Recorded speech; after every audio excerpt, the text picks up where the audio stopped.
Next 45 এর দাগেরটা দেখো, এক সংখ্যক আমের দাম যদি ওয়াই টাকা হয় তাহলে এ টাকায় কয়টি আম পাওয়া যাবে। তো এখানে কয়টি আম পাওয়া যাবে অর্থাৎ আমের সংখ্যাটা জানতে চেয়েছে। তাহলে আমের যে মূল্য সেটা দেওয়া আছে, আমরা জানি যেটা জানতে চাই সেটা ডান দিকে লিখতে হয় আর সংখ্যাটা ডান দিকে। তাহলে প্রথম বাক্যে কিন্তু এক সংখ্যক আমের দাম ওয়াই টাকা, এক সংখ্যক আমের দাম ওয়াই টাকা, তাহলে এ টাকায় কতগুলি আম পাওয়া যাবে। সিম্পল ওয়েকিং নিয়ম করে দিতে পারো, ওয়াই টাকায় পাওয়া যায় এক্স কা নাম, তাহলে এ টাকায় কত পাওয়া যাবে, তাহলে এ এক্স বাই ওয়াই। তো এই শর্তে কী হবে, x into a by y, তাহলে a x by y is the right answer. কত নম্বর অপশান এটা রয়েছে, option a x by y is the right answer. Okay, 45 হয়ে গেছে। নেক্সট আমরা দেখছি 46। 46-এর দাগেরটা কী বলেছে দেখো, এটা অসমীকরণের সমাধান করতে দিয়েছে। -1 2x + 1 7। ওকে, এখান থেকে এক্সটা বার করতে হবে, what is the value of x. অসমীকরণের সমাধান এমন কিছু কঠিন নয়। দেখো এক্সটা ক্লিয়ার করার জন্য যে এক যোগ আছে ওটা বিয়োগ করবো, তাহলে -1 -1 2x + 1 -1 7 -1, প্রত্যেকটা থেকে আমরা -1 করে নিলাম, কারণ আমরা তুলনা করছি তো সমস্যা নেই। তো 2x, এটা হয়ে গেল 6। এবার দেখো 2টা মাল্টিপ্লাই আছে, ডিভাইড করব, 2টা ডিভাইড করলে হবে -1 x 3। This is the solution. এবার অপশানে গিয়ে দেখছি এক্সের কী কী মান হতে পারে বলেছে।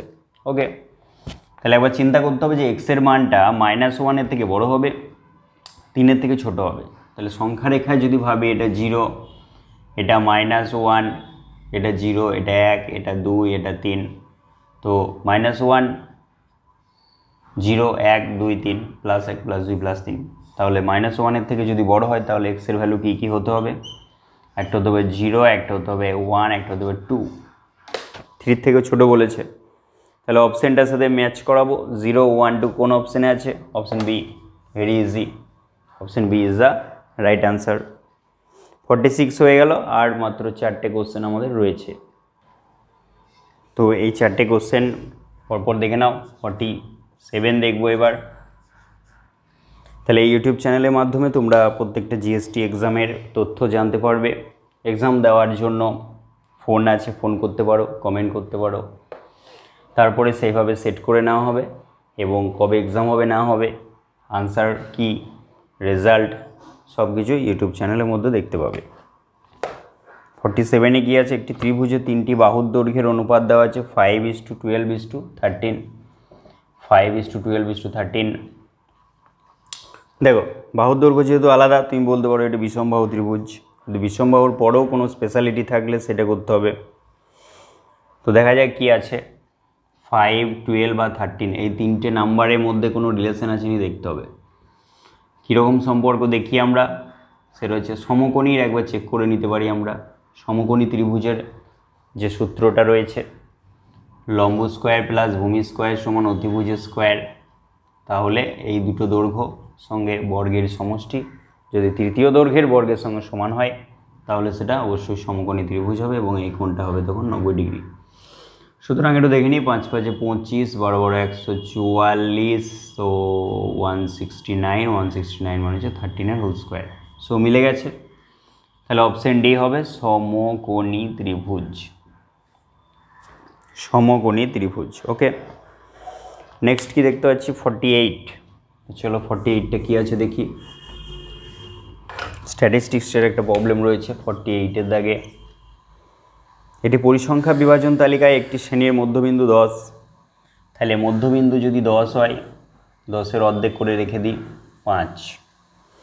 প্রতিটি শ্রেণী দৈর্ঘ্য 5 হলে শ্রেণীর ঊর্ধ্বসীমা কত হবে, তাহলে শ্রেণীর ঊর্ধ্বসীমা এটা বের করার যে সূত্র, দেখো মধ্যবিন্দু যদি 10 হয়, আচ্ছা শ্রেণী দৈর্ঘ্যকে আমরা অর্ধেক করবো অবভিয়াসলি, মধ্যবিন্দুকে করবো না। তো ফর্মুলা হচ্ছে মধ্যবিন্দু যেটা রয়েছে সেখান থেকে একবার যোগ হবে নয়তো বিয়োগ হবে। ঊর্ধ্বসীমা বের করার জন্য যোগ হবে আর নিম্নসীমা বের করার জন্য বিয়োগ হবে। তাহলে শ্রেণী দৈর্ঘ্য যেটা রয়েছে তার অর্ধেক করব আমরা। তো মধ্যবিন্দু যেটা দেখা যাচ্ছে 10, মধ্যবিন্দু থেকে কতটা ইনক্রিজ করছে, যার শ্রেণী দৈর্ঘ্য হচ্ছে 5/2 মানে আড়াই।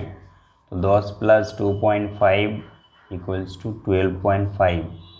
এটা ঊর্ধ্বসীমা। যদি নিম্নসীমা বের করতে দিত তো নিম্নসীমা হতো 10 - 5/2, 10 - 2.5 = 7.5। তাহলে রেঞ্জটা বুঝতে পারছো, 7.5 to 12.5, গ্যাপ কত? 5। তো গ্যাপ 5 মানে কি বলো তো? শ্রেণী দৈর্ঘ্য 5 মিলে গেল। ঊর্ধ্বসীমা নিম্নসীমা দুটোই বের করে দিয়েছি। নেক্সট দেখো 49-এ কী বলা হচ্ছে। 49-এ একটি লাভ ক্ষতির সমস্যা রয়েছে। একটি দ্রব্য পরপর 20% ও 10% ছাড়ে বিক্রি করা হলে সমতুল্য ছাড় কত? তোমরা টেক্সট বুকে পড়ে থাকবে অবশ্যই। তো ধরে নিয়ে তো করা যায়ই, তো আমরা শর্টকাটে করছি ফ্যাক্টর ইউজ করে। 20% এবং 10% ছাড়ে বিক্রি করা হয়েছে। তাহলে কোনো একটি দ্রব্যকে যদি 20% ছাড় দিয়ে বিক্রি করো তাহলে তার বিক্রয় মূল্য যে ফ্যাক্টরটা হবে সেটা হবে, ওটার সাথে গুণকটা কত? 80/100 ইন্টু সেই দ্রব্যের মূল্য, বিক্রয় মূল্য। তো তার উপরে 20% ছাড় দেওয়া হয়েছে। তাহলে এরপরে যা দাঁড়ালো সেটা হচ্ছে 80/100। তারপর আবার 10% ছাড় দিয়েছি, তাহলে তারপর আবার তার উপরে 10% ছাড় দেওয়া মানে অ্যাকচুয়ালি পড়ে থাকে কত? 90/100। ফ্যাক্টরটা এরকম হচ্ছে। তাহলে এই ফ্যাক্টরটা থেকে আমরা কি ভ্যালু পাচ্ছি এটা দেখি, 72/100। ওকে, তাহলে বিক্রি করা হয়েছে 72। 72 মিনস আমি ওখান থেকে 72% ভেবে নিতে পারি। তো 72% যদি হয় তাহলে 100% থেকে 72% যদি আমি মাইনাস করি তাহলে করবো 28% ছাড়। কারণ এটা তো বিক্রয় করা হয়েছে, তাহলে বাকিটা ছাড় 100 থেকে। তো যেভাবেই করো তুমি 100 ধরে নিয়েও করতে পারো, এক্স ধরে নিয়েও করতে পারো, ফাইনাল আনসার হবে তোমার 28%। এবার তোমার মনে হতে পারে 20% আর 10% ছাড় দিয়েছে তাহলে 30% কেন হলো না? পার্সেন্টেজের ক্ষেত্রে 30% আসবে না, কারণ আমরা 100-র উপরে করিনি। সেকেন্ড বারটা হচ্ছে যা বিক্রয় মূল্য হয়েছে তার উপরে আবার 10% ছাড় দিয়েছি, দিয়ে আবার একটা বিক্রয় মূল্য করেছি। তো বিক্রয় মূল্য, এই ফ্যাক্টরটা হচ্ছে বিক্রয় মূল্য, বিক্রয় মূল্যের ফ্যাক্টর, এটাও বিক্রয় মূল্য। তো বিক্রয় মূল্যের এই ফ্যাক্টরটা রয়েছে যা দ্রব্য তার 72% বিক্রয় মূল্য হলে বাকি থাকে 28%। সেই 28%টা ছাড়ের আন্ডারে পড়ে যাচ্ছে। ওকে, তো চলো লাস্ট কোশ্চেন, GST 2 এর শেষ প্রশ্ন 50-এর দাগের। পরের ভিডিওতে GST 3 এর নোটিফিকেশান চলে আসবে। কবে পরীক্ষা, কোথায় পরীক্ষা, সিলেবাস কী, সবই আমরা পরের ভিডিওতে দেখতে পাবো। 60 গ্রাম ভরের একটি নিরেট আয়তঘনের আয়তন 2 গ্রাম পার সেমি কিউব, দৈর্ঘ্য প্রস্থ উচ্চতার অনুপাত এত হলে উচ্চতা মান কত? তাহলে এখানে ভৌতবিজ্ঞান গণিতকে মেশানো হয়েছে। যদি আমরা ভর এবং ঘনত্ব জানি তাহলে আয়তন বের করতে পারবো। তো সেক্ষেত্রে আয়তন কত হবে? আয়তন সমান হবে অবশ্যই ভর বাই ঘনত্ব। তো ভর কত দেওয়া আছে একটু দেখে নিই। 60 গ্রাম ভর দেওয়া আছে, গ্রাম এবং ঘনত্বটা দেওয়া আছে 2 গ্রাম পার সেমি কিউব। গ্রাম গ্রাম কেটে গেল, সেমি কিউব পড়ে থাকলো 30 সেমি কিউব। এককটা অবশ্যই দেখে নিতে হবে বসানোর আগে। এটা আয়তনটা হয়ে থাকলো। এবার বস্তুটা কেমন? বস্তুটা হচ্ছে একটা আয়তঘন। তো বস্তুটা হচ্ছে একটা আয়তঘন, দ্যাটস ওয়াই আমাদেরকে চিন্তা করতে হবে যে দৈর্ঘ্য প্রস্থ উচ্চতা আলাদা মান হবে। তো যখন দৈর্ঘ্য প্রস্থ উচ্চতা আলাদা মান হবে তখন আমি ধরে নিচ্ছি, দেখো অনুপাত বলে দিয়েছে দৈর্ঘ্য প্রস্থ উচ্চতা 5:3:2। তাহলে যদি আমি 5x ধরে নিই, প্রস্থ ধরে নিচ্ছি আমি 3x, আর উচ্চতা ধরে নিচ্ছি আমি 2x, কারণ ফ্যাক্টরটা অনুপাতটা এরকমই ছিল। এবার আয়তঘনের আয়তনের ফর্মুলাটা কি? তাহলে এর যে আয়তন ফর্মুলা সেটা হচ্ছে 5x × 3x × 2x। তাহলে 5×3 = 30, x³ হয়ে যাচ্ছে। তো যখন 30 x³ হয়ে যাচ্ছে তখন আমরা এটাকে শর্ত ফেলে দেব। তাহলে x এর মানটা পেয়ে যাচ্ছি আমরা। তো যখন শর্ত ফেলে দেব তখন কি হচ্ছে, 30 x³ = 30, তো x³ = 1। তারপরে কিউব রুট করলে 1ই আসবে। তো এক্স ফ্যাক্টরটা 1 হয়ে গেল। তাহলে এখানে দৈর্ঘ্য 5x, প্রস্থ 3x, 2x, তো 1 বসিয়ে দেবো।